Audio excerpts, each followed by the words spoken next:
gave a real tremendous testimony, and we pulled him in from hard work and asked if he would share his testimony on communication and his dad, and just, I thought it was so neat when he shared with me, because he wasn't here last night, didn't hear, but just talking from his heart, and I thought it might encourage you to hear his testimony. So, well, you want to come up here, brother, and share what's on your heart?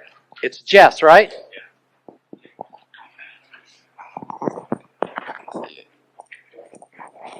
My name is Jesse Spivey. Yeah, don't be too nervous, okay, Jesse? Okay, I'll try not to.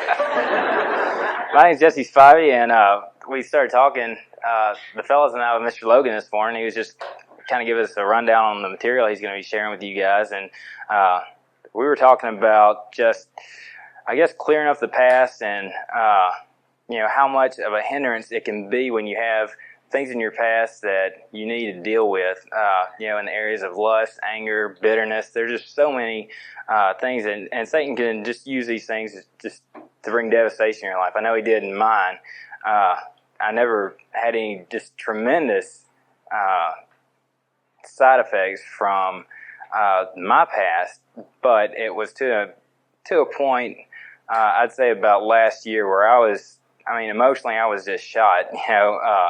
I was just depressed, and I thought I actually did. I think I found my all-time low. So, and a lot of times that's what God uses to, bring about deliverance. So I spent, I guess, summer of last year, probably actually it's the end of spring, with my dad. He and I took a week, and basically I just had kind of a confession time with him, and we went over just different things and failures that I had in my life.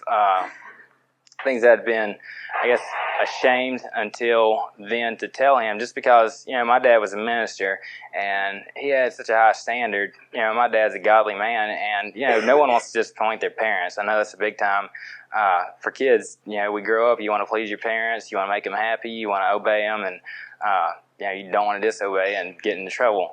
So there were several things, and they had started from, I'd say, the time when I was real young. Satan starts real young with kids, not just, and there's no, I know in my case, it was, magazines found in an older cousin's house when I was playing over my aunt and uncles, and that was one of the things.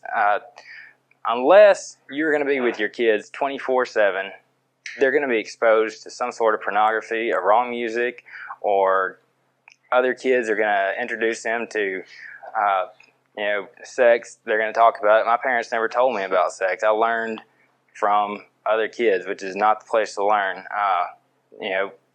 Parents, you are to be in charge of, letting your kids know these things. I think the biggest thing Mr. Logan asked me, and all the time I spent with my parents, and especially with my dad, what was the biggest help? And I would say probably the turning point and the time when we got the closest of those weeks was when he just started sharing from his past, from when he was a young man. I found out things about my father that I'd never known before. Things that had gone on in his life that weren't necessarily his fault, but he was attacked by Satan at a young age as well. And, just was opened up to some destructive influences in there that he did go back and reclaim ground. I think the big problem was that our father never shared with us these failures. And that's just something I see over and over and over again in a relationship with parents and their kids.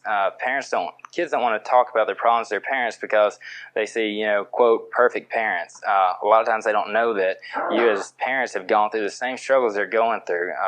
As far as my dad and I, we just had almost identical spiritual lives, maybe just a little bit of variation, and maybe Satan's, the tactics he used were a little bit different, but it was pretty much the same.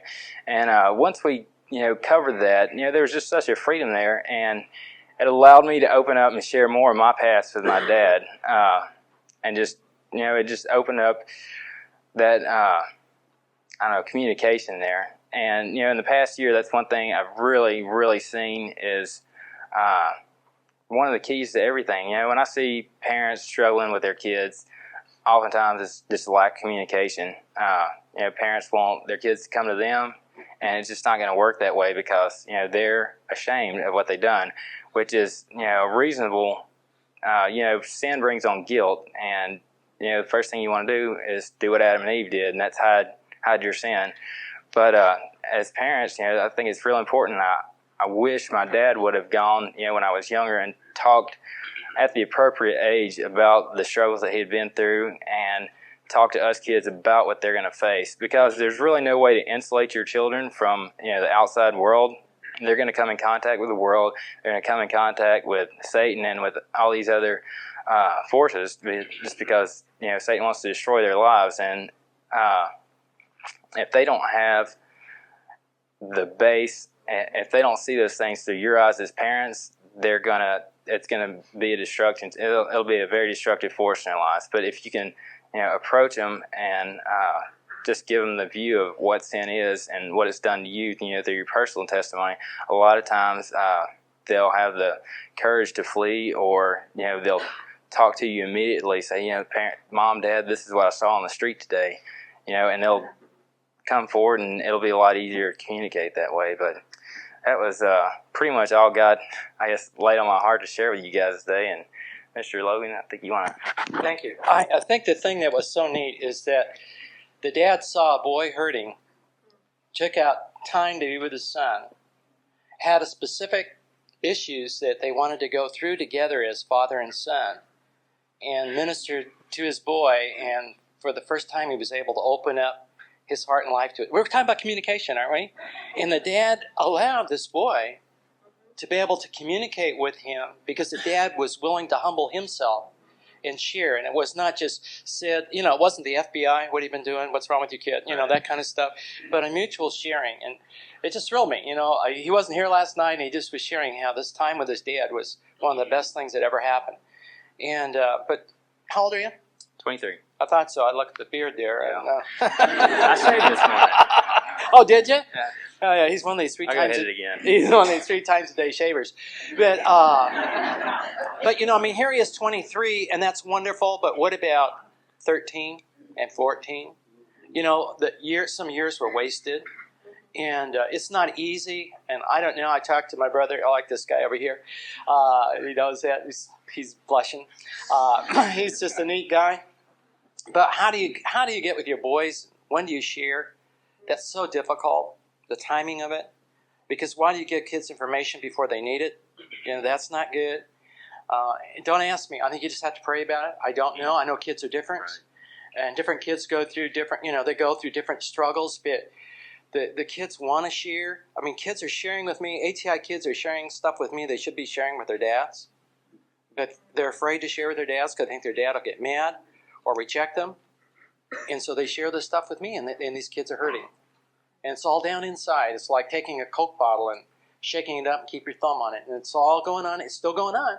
It's all going on inside, and they wear the blue and white and smile right and carry the Bibles. But inside, there's some stuff really going on. And you need to open those lines of communication. Thank you so much for coming in. You're welcome.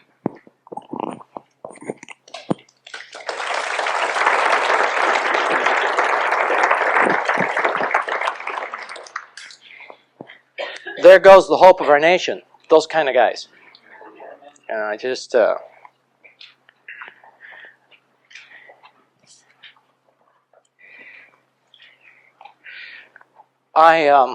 better plug this thing in.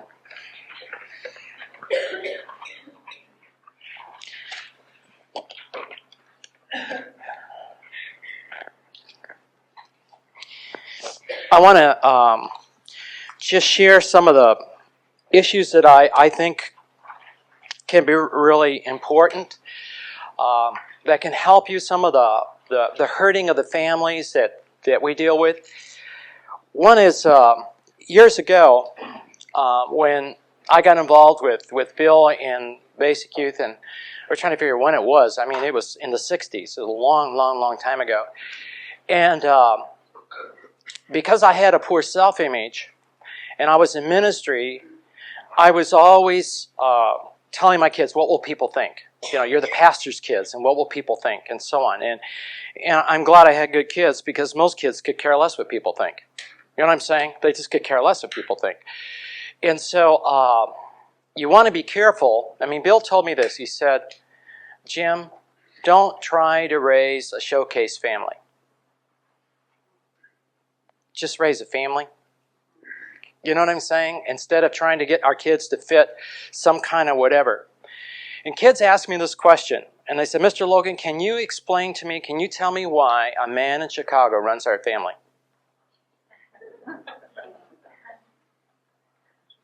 And a lot of kids are being turned off from an excellent program because of how this man is being held up and used, sort of like a club. And the kids don't need that. He doesn't want to be, he's not the final authority. He doesn't want to be the final authority. He doesn't want to run your family. He wants to give you what? Well, tools to run your own family.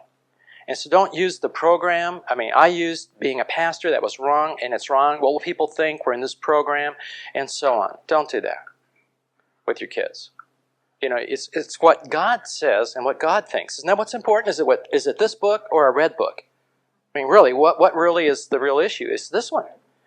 And you need to get the kids back that they need to please who? God. And if they please God, they'll please Bill.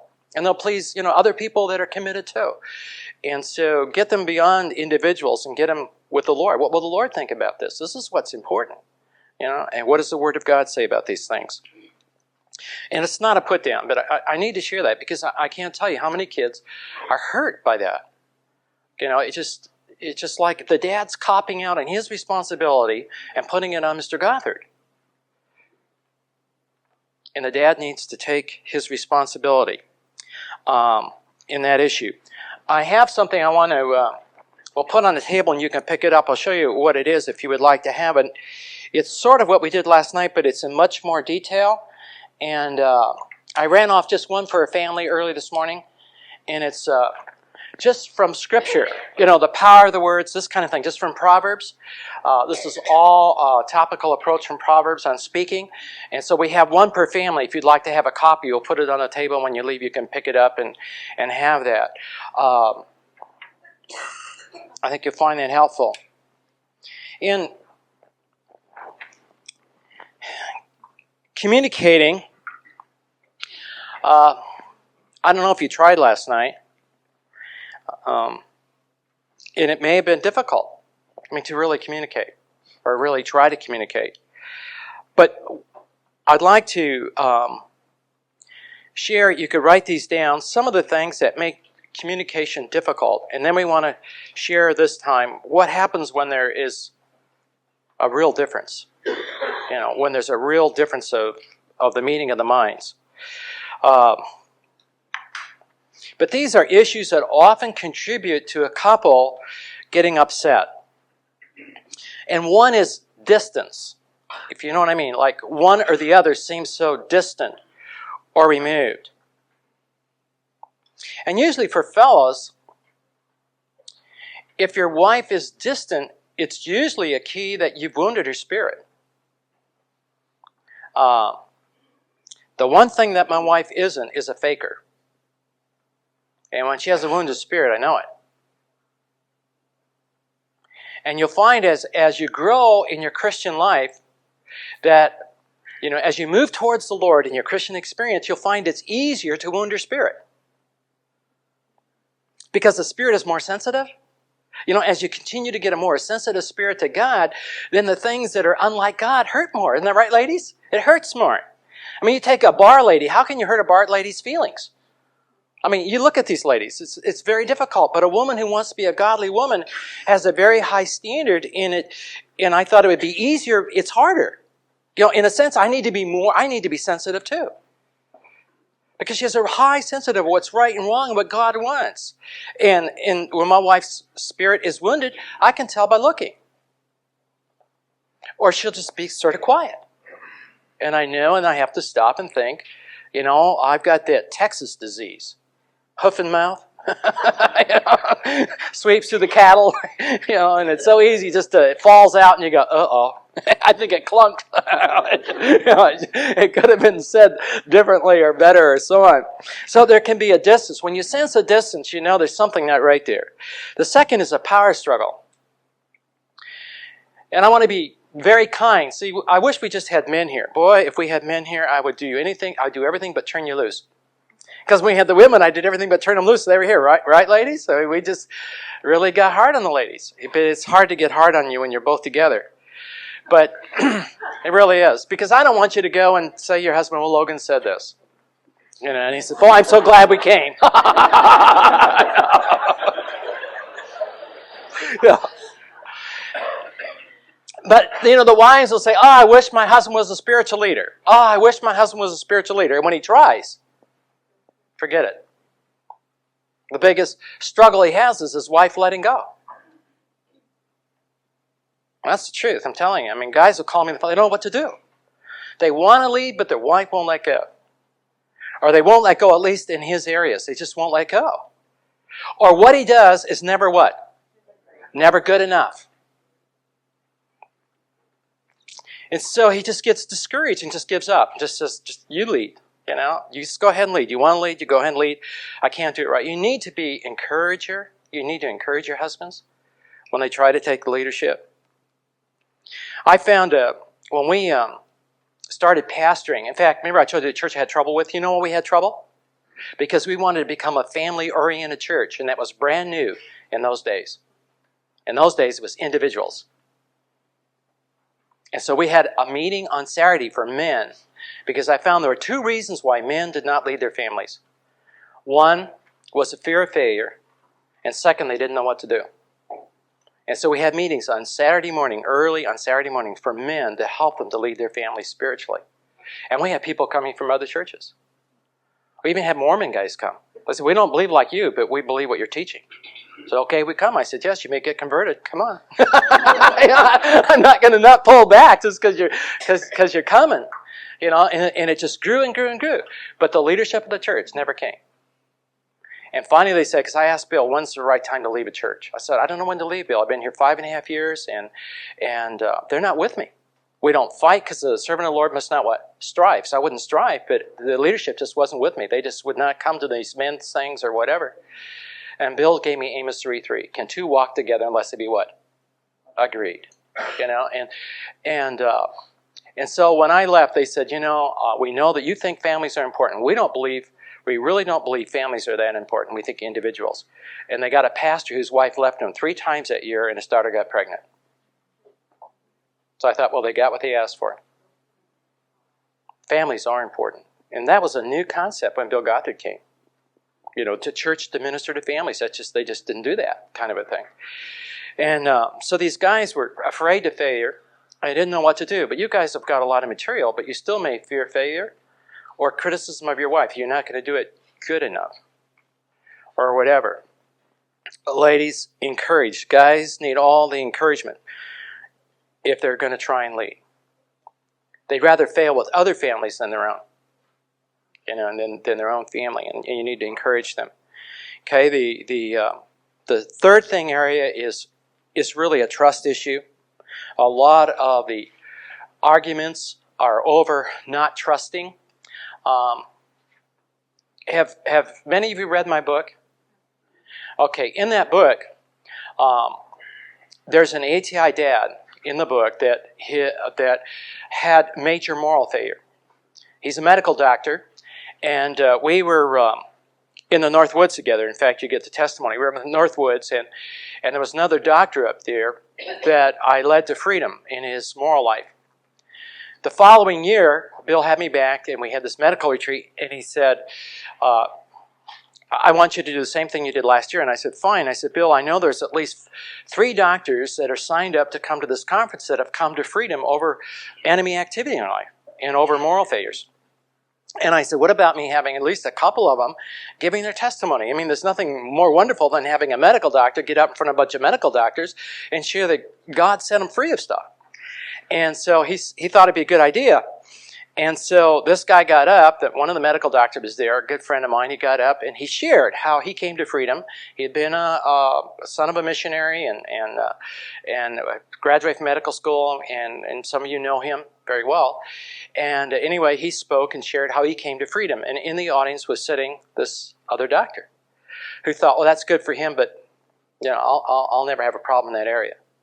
Well, I get a call on the telephone and a man's crying, sobbing, crying. He said, "Jim, do you remember me? I'm Dr. So-and-so." "Oh, yeah." He said, "I've had major moral failure. I can't believe it. I just can't believe what's happened. But he was just sobbing, crying. Well, he's the fellow who wrote in my book the steps he took to build trust to his wife. Remember that? In there, that's wonderful stuff that father put down. And it took a year for his wife to have trust. She cried. I know his wife, and she said, Jim, she said, how can I ever trust him again? How can I ever trust him? And he's gone, and what's he doing, and what's happening? You know what I mean? She was just being wiped out with all kinds of stuff. And this area of trust. I can't trust you. And it was hard for him. I mean, he left notes and all this stuff. And in fact, he showed up at our conference this year we just had up in Sioux City for counselors, and had an opportunity to see him and how well they're doing. But it takes time to build trust when trust has been lost. But remember, we shared with the ladies that God really doesn't ask us to trust people. He asks us to trust Him. Isn't that right? Yeah, because people fail you. They just do.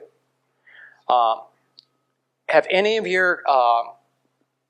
anybody here, the children, your young people worked at headquarters? I know this couple's had, your couple's.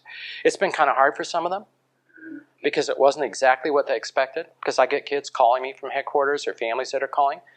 Because there's only one problem with headquarters. It's the people there. You get rid of the people, it'd be a good place. And not everybody's walking in victory, and not everybody's having victory at the same time. You know what I'm saying? And you get this concept of what it's going to be and then what it is. I say, kids, trust the Lord. It's a wonderful place to work. Trust the Lord. Yeah, there are people who are going to fail. The people are going to say things. People are going to be short. You don't expect it, but hey, it's going to be that way. And get your eyes off of people. And so the idea is we want to build trust in our marriage as much as possible, but we need to trust God. Really, that's where we need to be trusting that God to be working in the lives of our partners and so on. Okay, the fourth one, and some of the guys came up and talked to me last night about this, and they said it was really true. The defense of my self-identity. Feeling that it's an attack on my person. That we're having a conflict or a disagreement, and I'm taking it personally. I can't separate the issue from me. And so it leads to a real potential of argumentation. The next word, I don't like the word. I don't know what word to use. Is sex. And I don't even like the word. But sometimes that can be a real point of contention in a family. The marital aspect, but so much with ATI families, so much good is said about it, and so much is taught that's proper, that's amazing. That's never been a real big issue in the counseling issues. I mean, talking about the couple part of it. If you understand what I'm trying to say. If you don't understand, you never will. I'm moving on.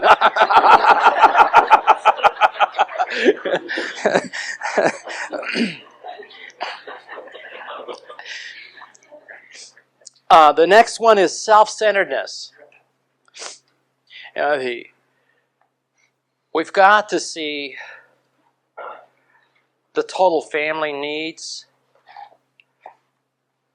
And I know that, I don't know where you are financially. Some of you here may be doing real well, and others may be barely took everything to get here.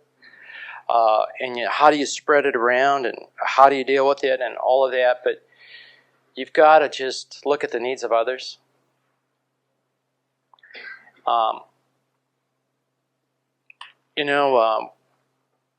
The one thing that we wanted to be very careful about is that in our raising of our children, that we would not turn them off from the Lord.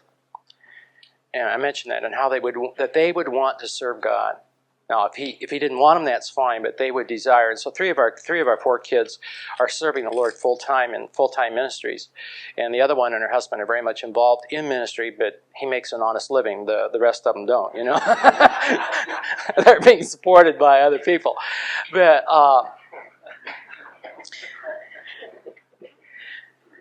the first church I pastored, my full-time salary was $5 less than unemployment. And God was trying to teach us to live by faith and how to trust Him. And one of the things that we did that was so helpful for our family was we started a prayer diary, and we called it How I Know God is Real. And we would put down genuine needs and date. My wife kept a journal, would date down when we were praying for that was a real need. And then we kept a date how God answered and the way He answered. And it was wonderful to see God bring food on our table, to see God provide clothes when we didn't have any money, uniquely without telling anybody. We're the Hudson Taylor type. You know, when I pastor church, the first thing I want to do is stop offerings. I want to stop them because you're not to give grudgingly or necessity. And if you get my prayer letter, you know, it's not another give me, please, you know. I'm going off the air, and I say, well, so long, brother. I'm sorry, you know. If God doesn't want me doing what I'm doing, just cut off the money and I'll be out of there, you know. It's not a fun thing that we do, and yet we feel that's what God wants us to do. But God will support and God can supply. But do you kids see that? Are you teaching your children to trust God? You know, so if something doesn't come, maybe that's a wonderful opportunity for the family to what? To be united in prayer to see what's God going to do. It's a genuine need, and God has promised to meet our needs. How God's going to do this? And let's just wait and see how God's going to work. And so that can be, when you don't have money, that can be a real blessing. It really is. Because what's the same Revelation? I have need of what? Nothing. I got everything. And so I feel sorry for people that have never needed anything. Don't you? You know, all they did is point and grunt. You know, they went out and bought it for him, or two of them. You know, and my daughter, when she was going to Bible school, worked at Kmart, and she decided to be single the rest of her life because these kids did the death scene from Aida at the cash register. I want that. She says, I don't know if I want children, you know. And the mothers would just like walk away and leave them. It's just like, this isn't my child. She said, I can't believe how awful. She said it was that's a good counseling course. You want a counseling course? Get a job at Kmart. Checking, you can learn a lot about families and arguments right there at the cash register. Who put this in the basket? Well, I did. Well, we don't have money for that. Well, who are you? I'm the one that works. You know, a big fight right at the cash register.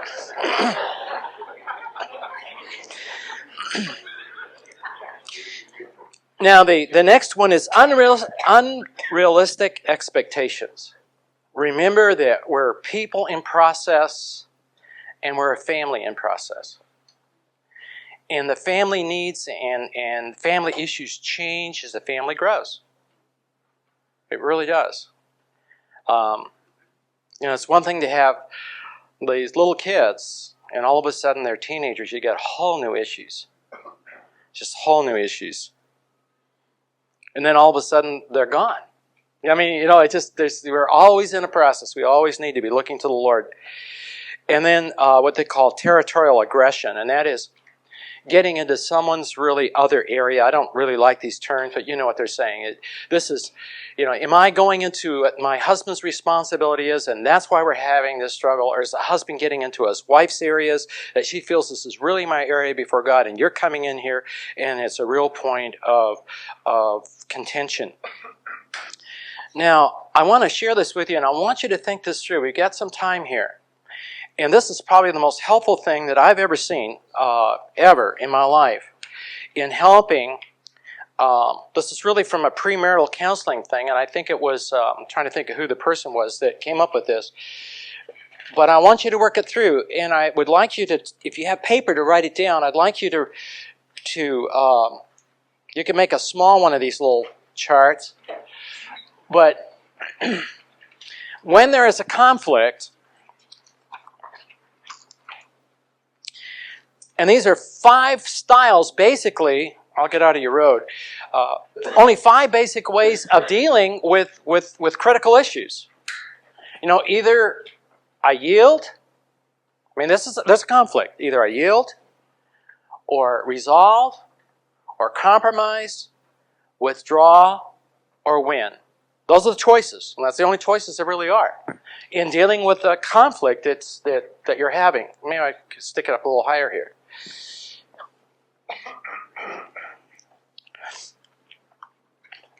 This cordless mic, I can be anywhere. I don't have to be in front of it. Because I want you to think this through, and I really like you to write this down. And it isn't so much that I want you to, look at someone else's and so on. But there are 5 questions we're going to ask you, and I'd like you to think this through. Number 1 is, which one of these 5 styles, not what you think is right, but which one of these 5 styles would you usually use when there is a conflict? And couples are going to have conflicts, aren't they? I mean, it's just the way it is. We don't think alike. We've got issues, and we're going to approach them differently. But usually if I go into, in this, which one would I pick? The second one is, which one would your partner pick? And if you both pick the same, I'll be amazed. That just usually doesn't happen. The third one's going to be even longer. How do you really feel about your style of dealing with conflicts? And then the other side of that would be, what about your partner's style? I want to say often the style that we choose is what we witnessed in our own home. We just kind of, second generation, we're just doing what they did. Although my dad, his whole thing was to drink. Well, I didn't drink, but I did the same thing he did. Basically, I'd switch. I'd be one or the other. But, just depending. But it was not good. Now, which of these styles do you think would be better than the one that you've been doing? You're saying, I know I've been doing this one, but we haven't talked about them yet and what they mean. Because I want you to think them through before we show you what exactly these things mean. Because what's the basic motivation? Remember, the bottom line motivation is, what do I get if I do, and what do I lose if I don't? The second level of motivation is, what will others gain and others lose? And the highest level, remember Bill's chart on children and how to motivate? The highest level, what will God gain and what will God lose? But I can feel like, looking at that, I know what I usually do, and I feel trapped. I know it's not right. And I really believe this would be the right one. But this is really what I do, but I know it's not the right one. And then, I think that's enough. Have you written it down? And then I would like to kind of write on this chart to let you have some idea of what these mean. Are you ready? Okay, across the top,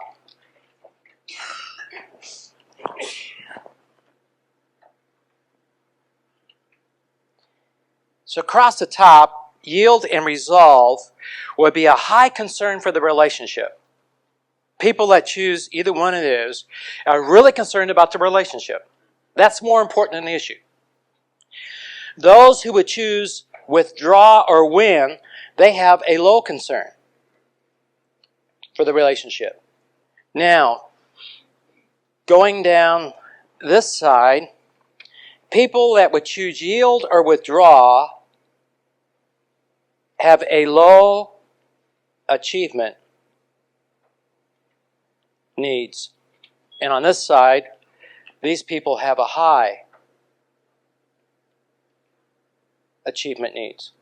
So of all of these on here, the lowest value of choosing and trying to deal with conflicts in a relationship is to withdraw. It's the absolute lowest. Because the whole relationship is turned off. Not only is the issue not dealt with, but the relationship is turned off. Just nothing. Now, sometimes you may want to use that particular style because the issue of the emotional part of the issue, it's such an emotional issue at this moment that there's no way we could even begin to resolve this issue. So what we need to do is to have a time out on it, or think about it, or pray about it. And you'll have this, we're not even talking about husband and wife only, but what about your kids? Your kids ever been really intense about something? And that if to keep talking, And to keep nagging or to keep whatever, right now they're not even hearing. There's too much emotion there, and we need some time out. To go in your room, pray about this or whatever, and then come back and talk about it, because talking right now, maybe, more, I'm going to win. All of a sudden, who do you think you are? And I'm going to win this. But let me tell you, I know many parents that are winning and losing their children. Am I right? Yeah, they're winning the issues, but they're losing the kids in the process. Okay. But we want to work towards, eventually you realize that the one we want to work towards is resolve. If cooling off is the time to do so. And I'll give you some other ideas that may help you in dealing with some of these issues, not just between you and your spouse, but your family and so on. The next one is the win method. See, the win method will achieve the goal, but it'll sacrifice the relationship. See, in the family or personal relationships or whatever are just as important. In fact, as far as I'm concerned, that to me, the relationship of the family is more important than the goals. I'd rather have a harmonious family situation than achieving just a lot of goals.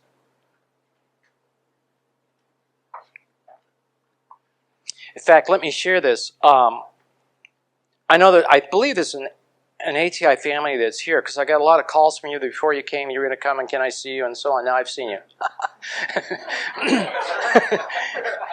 But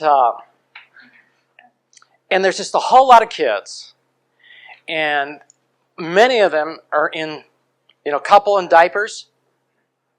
And I love the McKinn family. They are a neat family. But it's really neat to have 13 kids when you have 6 of them that are over 20. Right? Am I right? Because they can help out, and, someone needs changing or whatever. You've got the older ones. In fact, the McKinn family came by to see us, not because they needed to see us, but they were doing a thing in the area, and they came into our office with the whole tribe. And I'm telling you, our people were just so impressed. I mean, they saw without anything, a little kid, in our office is a professional office, and how the older boys would grab the younger boys. I mean, they just said, this is neat. What a neat family, and in fact, I'd encourage you that no matter how messed up a particular family is that comes to us, like one member or whatever, but what our family has noticed, number one, that the ATI families, even that are hurting, are far better than other homeschool families that come. And even the kids that are struggling are far better than the kids that come from other homeschool programs and then from the public schools. I said the difference is unbelievable. I mean, you have 2 boys struggling with moral issues, one from the public schools and one from the homeschool. I'll take the homeschool kid any day. I mean, there's just a whole difference. And they've seen it. I mean, they see these families that are coming in week after week after week, year after year. And they are sold on homeschooling. I mean, because they can see the difference. Even when a family's struggling, the homeschool family is far better off than a family that isn't. So this lady called, and she had these 6 kids and some in diapers and all of that. And she's just ready to quit homeschooling. And just ready to throw in the towel. And I got a call from another lady, and I can't remember why she called. She was calling about a family member, I think, a cousin or brother or something was in trouble, because we get a lot of ATI extended family. My brother, can he come and see you, and so on, and that kind of thing. And she has 6 kids, or 7 kids, and they're all, young, in a 3-bedroom house with a living room and kitchen. She doesn't have a school area. And she was absolutely at wit's end. You know what I'm talking about? It was a small house, and, everything. And here are people who got everything, and they're struggling. And here's this lady, and she just said this. She said, all of a sudden I realized that my relationship with the children were more important than schooling. Do you hear what I said? Don't sacrifice a relationship with your kids with schooling, because how meaningful is the schooling going to be? Yeah. And we've known people that said, time out. We're just not going to school at all. We're just going to be a family. Now, I don't know how you ladies do it. I really don't. You know, here you are, the teacher, the principal, the playground superintendent, you know, the homeroom monitor, you know, when the person that comes home after the homework, whatever, you know. And I'll tell you one thing: I hope your school gets over. You know, that's the advantage of public school. You go at 8 o'clock and you leave at 3, and it's over. And some of these homeschool kids, I would hate it. Really, I'd hate it. School's never over. You know, they don't have a mom. They got a principal.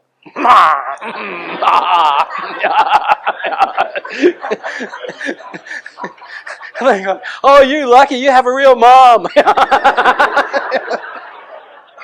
Somehow you got to balance it all. You know what I'm saying? I don't know how you do it, but I'll tell you, don't sacrifice the relationship. I'd rather have a strong family of ignorant kids than sacrifice the family and have just a bunch of rebels, you know, that are turned off because there was never that relationship built. And I know that families are different and kids are different, and they're as different as day and night. And some kids are hard, some kids are special, but it needs both of you. You know, these boys need a father, and the girls need a father, and the boys need a mother, and everything you have is enough to turn out the children that God has. He has a special plan for their life, and don't frustrate it. Don't try to force them into your plan. You know, one family called me. If you do this, you need an appointment with me. You can have the midnight to 2 in the morning appointment. The mother was really worried about the influence of the world on the kids. So they moved out on a farm. Now, I'm not against farms, okay, but they moved out in this farm, and they used to, it was a little dinky town, and she would drive down, but in one of the windows they had Levi ads of girls in Levi's, so they couldn't drive that street because the kids may see those posters. And then, but she wouldn't let them go to the grocery store, but the grocery store didn't play the right music, so she wouldn't take them to the grocery store anymore, so the kids couldn't go to town. And so they're out in this farmhouse, and of course there wasn't any church that was right, so they had home church and lived in this farmhouse. And then the husband, because he worked another job, his brother would come out and do some of the farm stuff, but their uncle would go in the barn, and he would take a radio, and he wasn't always playing, you know, was it something in glory? What is it?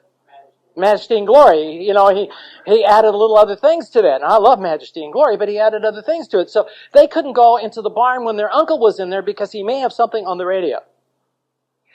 And so the dad is telling about this, and I said, your kids just love this program, don't they? No, they can hardly wait till they're old enough to run away. Are you running a prison or a school? I mean, it's just like this young man was saying, wasn't he? I mean, here's a pastor's son. Isn't he a fine young man that was in here? You look at his countenance. I picked him out. What a radiant, neat guy. But we need to teach our kids to stand alone, not hide them. I mean, I'm not saying expose them either. You know what I'm saying? But someday they're going to have to get a job in the real world, and there's a real world out there. And I want to be able I want my kids to be able to make it. I want them to be able to survive in the real world. And with some of their struggles when they're younger, it's a way to work with them. You know, that's an opportunity if you have communication with your kids to let them talk about the struggles they saw it. Someone was saying their 12-year-old boy at the grocery store. I think it was a grocery store or something. There was some girls in there. And for the first time, they noticed that their boy realized there were girls. Well, that was good. It gave him an opportunity to take him home and what? And to do some talking. They noticed, he noticed. Well, he's going to notice anyway. When you're driving the car, he's looking out the side window. But he's not telling anybody. So, I mean, the thing is, see what's happening and have those lines of communication. Don't wait for them to come to you because they won't, like this boy. And I'm sure he's got a neat dad. A pastor, ATI dad, couldn't have a neater dad. But he didn't go to his dad. It wasn't until his dad came to him. And they began, in fact, what they did is they worked through my workbook on surrender ground. And because you have to work through and do the scriptures and so on, it really enabled them, and it gave them, the dad had a procedure he wanted to take his son through. And they were able to talk about all these issues as they worked through and filled in the blanks and looked up the scriptures and all that kind of stuff that went with the book. Okay, the next one, and this idea of winning, remember you can win the battle and lose the war. Before I came to this counseling office, I was one of the vice presidents of Child Advancement Fellowship. I told you that. We had the headquarters on 600 acres. It's huge. We had 120 people that worked in the office, plus the missionaries that came, because we worked in 140 countries of the world. It works in more countries than any other mission. It's the largest mission in the world, Child Advancement. Most people don't even know that. Just working all over the world, training people how to win children to Christ and so on. And it's huge. And I didn't walk up and down the halls and say, you listen to me. I'm a vice president here. I'm an authority around here. If you are an authority, you don't have to tell people. Do you know what I'm saying? Do you have to tell kids I'm dad around here? I'm an authority around here. Then you know what you're telling me? You're not. Am I right? Just be one. Be comfortable. God's giving this position. You're the dad. You're the head of this mess. You know that? Your wife is not the one that's giving an answer to God for what goes on in this family. You're going to stand before God and give an answer to God. God did not put the wife the head of the family. He put you as the head of the family, and the buck stops at your desk. And one day you're going to stand before the Lord and give an account of being a father. And either he's going to say, well done, thou good and faithful dad, or there's going to be a lot of tears. And you only get one chance. You know what I'm saying? You don't get to start over again with them. And then the yielding, using the yielding. Yielding just works the other way. The relationship can be maintained, but the goals can be sacrificed. And some of these goals, like godliness and standing alone and all these kinds of things and goals that you want for your marriage and so on, may be lost. Now, compromise often, and you may have put that down because a lot of people think, well, wouldn't compromise be the best? Often compromise attempts to work out some of the needs. But you may compromise some of your values. And we get this on the phone. Families don't know what to do. They've got teenagers that are rebellious. What should they do in this situation?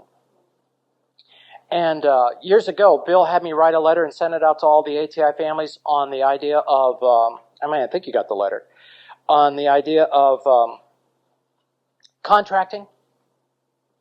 It's used with a lot of counseling and Christian counseling centers that use contracting.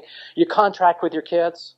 You can stay out till 11 o'clock and you can listen to this music and everybody signs a contract. And it just makes me sick. I believe this. As a family, if there are not issues that you're not willing to bleed over, then your family is a worthless family. Isn't it? There's got to be issues. Are there issues that you're willing to bleed over? Or are you willing to sacrifice every value you have just because because the kids don't agree with you and so on? You know what I'm saying? There's things that this is what our family is. We're a Christian family. What does a Christian family mean? What does that really mean? And you just can't say, well, if you're going to start sacrificing your Christian values to keep the kids at home, where does it stop? I mean, if that's what you're going to do, where does it end? Because they're going to keep what? You know what kids are like. They're going to keep pushing and pushing and pushing, and pretty soon your family isn't Christian anymore. Oh, you go to church and, that kind of stuff. But the values aren't there. And there's certain things that you've got to be agreed on as a couple. And there's nothing worse when the kids play one against the other. Don't play that game. And the kids will lose respect for both of you. You've got to be agreed. And if you disagree, don't do it in front of the kids. Don't do it in front of the kids. It's terrible. And so often it goes one way or the other. Either the husband undermines the wife, and the kids begin to lose respect for their mother. Or the wife undermines her husband, and the kids lose respect for the dad. You've seen that. You know what I'm talking about. And remember, you're not going to agree on everything. You're just not going to. But you don't disagree in front of the kids. Now, if you do disagree in front of the kids, you must make up in front of the kids. They've got to see that. Because they don't know. I mean, if you get real upset and they know there was upsetness, you may did it in a Christian way, but the kids still know, and they never saw any kind of making up. So, to me, a mature Christian is not one who doesn't fail.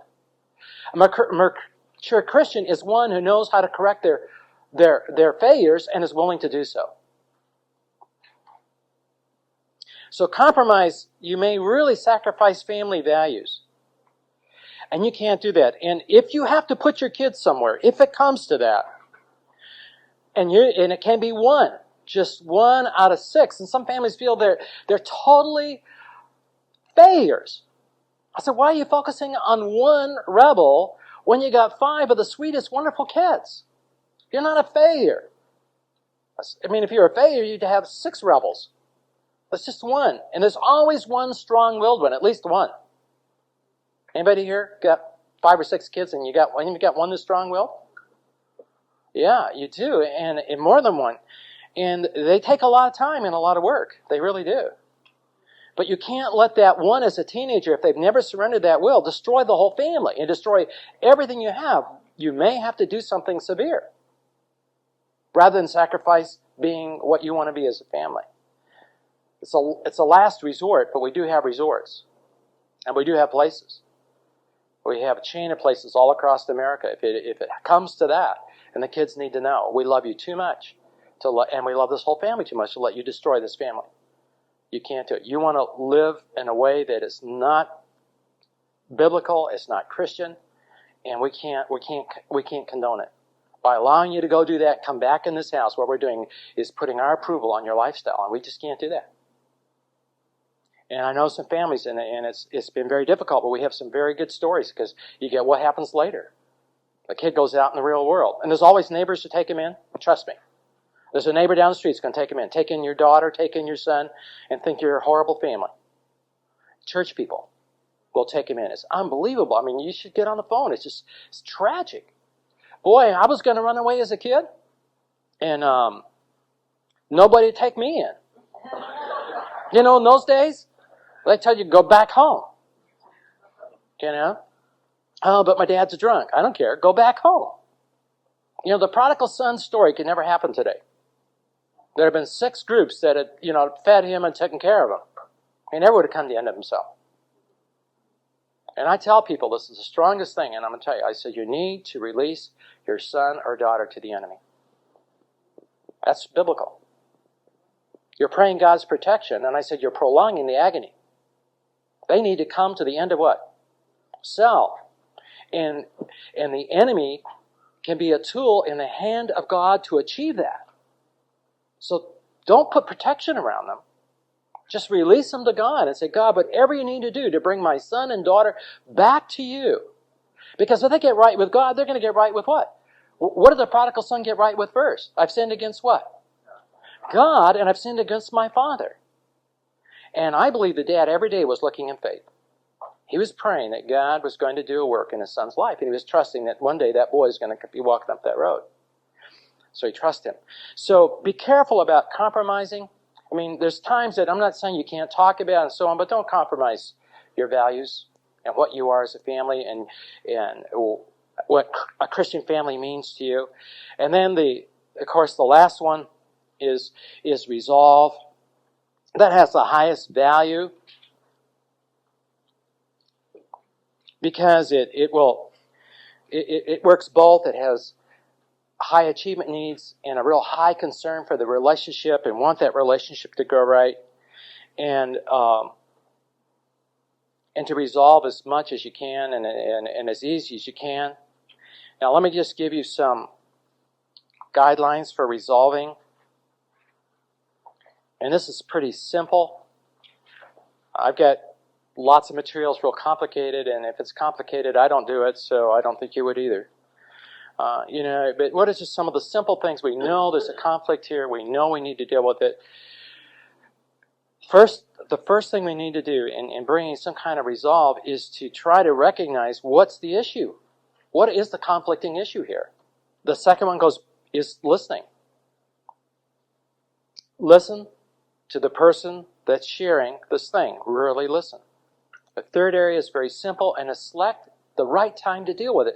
There's a time to deal with, remember, there's a time to speak and a time to keep silent, a time to sow and a time to reap and that kind of thing. And there's a time, it may be an issue that's never going to be a good time, but this would be the best time to deal with this very difficult issue.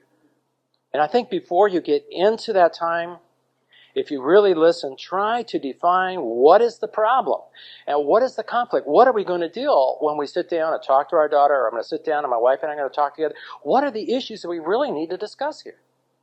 And then the fifth one is, am I part of the problem? I mean, here's an issue, and it's a very important issue, but am I, myself, contributing to the problem? I think you will find that there are certain, if you have a few children, that there's certain children that it's easy for you to gravitate towards, and certain ones you seem to have a conflict with. Are you with me? I mean, is this pretty normal? And see, I mean, maybe I'm abnormal. It wouldn't be the first time. But I had a conflict with especially one of our daughters. It's just, I mean, you get us together and the fur would fly. Either her fur or mine. I don't know why. And one day my wife gave the insight. She said, you know why you struggle with that particular daughter? And I said, why? She said, she's just like you. Amazing. I was looking in the mirror. So, am I part of the problem? Is it really a personality thing here? And I'm the dad and she's a child. I need to realize that maybe I'm overreacting. And then, are there different solutions to this problem? Sometimes there isn't, but sometimes there's different choices of how to resolve this thing. I remember sometimes you get in a real hard situation. I remember we taught spiritual dating and did seminars even here in Dallas on spiritual dating years ago, how to date on a different level. And you that have gone to the old basic youth, you're aware that the letters that were written from the young man and so on was to me. I was the father, and he was the fellow that wrote the letters about my daughter. She met him in Grand Rapids, Michigan. And this relationship, these letters are just wonderful. I just love going back and reading these letters, because I'm not one that kept a copy of my letters. Why I did, I don't know. It's the only time I ever did. I kept a copy where I wrote personal letters. I kept a copy of my personal letters that I wrote to our prospective son-in-law. And everything was going according to the book. This is our compliant daughter, the one that always did everything right, always wanted to do things right. She's still that way. She's a real sweetheart of all of our daughters. She's the real sweetheart. She's the teddy bear kind, the collectible. She's just a real, very sweet, sweet-spirited girl. And everything was going well. And our daughter was leaving Grand Rapids. She went to a Bible school up there called Grand Rapids School of Bible and Music years ago, and they went to that school. About two of our daughters went to school there when I was pastoring. And so she was leaving to come home, and this young man that was writing me had one more year of school. So he wrote and asked me if he could give our daughter an engagement ring. And his family was for it and everything. And I said, do you plan on working as a gas station attendant the rest of your life? And he said, no. And I said, well, what do you plan on doing? Well, he planned to be a teacher, and he's taught in Christian schools. The rest of us still teaching today, teaches art. And I said, you don't, you want me to okay an engagement, and you're not even out of school yet. You don't have a job. You don't know if you can afford a wife. and all these things. And not that we don't want you for a son-in-law, because we don't want to let a guy like you go. we got a good one on the hook here, and this is a super guy, but the timing is wrong. Well, our daughter called us on the phone and said, "Oh, I'm so excited." And we said, "Why?" And she said, "Tom gave me the ring." And I broke down and cried. I mean, I just started crying on the phone, and I don't cry that much, and just tore up. She couldn't believe it. I mean, I was sobbing, crying. I just couldn't believe what had happened. And she said, "What's wrong? What's wrong?" I said, I can't talk to you. Talk to your mother." I mean, I couldn't. I just couldn't talk. And she talked, and she said, "Well, we thought that we told Tom that he shouldn't do this." And she said, "Well, I don't know what to do." And she said, "Well, I'm not going to keep the ring. So if you guys don't approve of this," we said, "We know we approve of Tom. We don't approve of the timing. We don't think engagements should go on and on and on and on. There's real danger with long engagements of having, defrauding and that kind of stuff going on." And their relationship had been pure up to this time, and we wanted to stay that way. And we said, "Sure, I know it's going to hurt his folks." And remember, marriage is what? Is it just one family? Or two kids? It's two families. And we didn't want to turn his family off to us, that, he's not good enough for our daughter, and we don't want this. And they just wanted to be sure that they loved her and wanted to be sure that she was hooked to him, when she's going to come back and be home. But she gave him back the ring, and it worked out. It's one of those things that, how do you do this? What do you do? What are you going to lose? And we just put it on her. We said, "It's your decision. We don't want to annihilate. You know how we feel." And she said, "Well, Tom gave me the sense that you said it was okay." And so she just went to Tom and she said, "Tom, as much as I love you, I know that God directs through my parents, and I cannot take this ring. I need to give it back to you until my parents say it's okay." Isn't that thrilling? I mean, she's off. She's in Bible school, but the things we taught her, and we weren't in an ATI program. They went to public school, but we tried doing these life notebooks. We tried to put character in our kids. We tried to teach them that she believed that.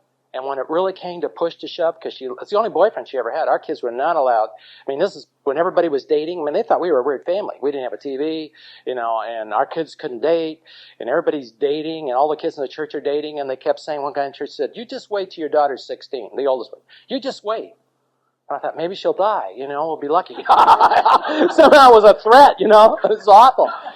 She got to be 16, you know what he said? "You just wait till she's 17. I said, well, you can wait, because she loved the Lord, and she kept, she just walked with the Lord and so on. Okay, but,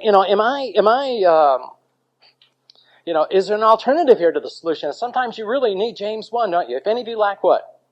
Wisdom, ask God. God, there's got to be an answer here, and I'm just not sure what to do, because it seems like any solution here isn't the best solution, and yet God sometimes can do something wonderful. And then decide that this is what we're going to do. That's the next point. Yes, we're going to stand on this solution. And then if you need to implement then some new behaviors. If we need to change, if things need to change, we need to change schedules or whatever, we're going to do that now because we've agreed on this, and we're going to follow through. And our time is gone, I believe. All right?